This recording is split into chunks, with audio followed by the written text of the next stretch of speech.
জয়ন্তদা, আপনার আপ্তবাক্যটাই সত্যি হলো। ছাই উড়োতে উড়োতেই আমরা অমূল্য রতনগুলো পেয়ে গেলাম। এই অমূল্য রতনগুলো আমাদের যে কতটা হেল্প করবে আমি বলে বোঝাতে পারবো না। আমি কিন্তু থানার ওই ওসি ভদ্রলোককে ধন্যবাদ দেব। উনি যেভাবে পুরনো ফাইলপত্র ঘেঁটে কাগজগুলো বার করে দিলেন, রিয়েলি অ্যাপ্রিসিয়েবল।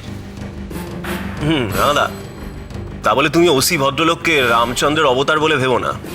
প্রথম দিকে কেমন ব্যবহার করছিল খেয়াল আছে তো?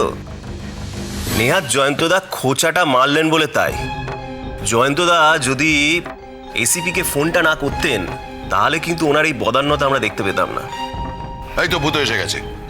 বসো বসো, বলো খবর কি? ওদিকে কোনো আপদ বিপদ ঘটেনি তো? নতুন করে আর কি হবে জয়ন্তদা? সবসময় তো আমরা একটা বিপদের মধ্যে, আতঙ্কের মধ্যে দিন কাটাচ্ছি। জয়ন্তদা, এবার আমাদের কিছু একটা করতেই হবে।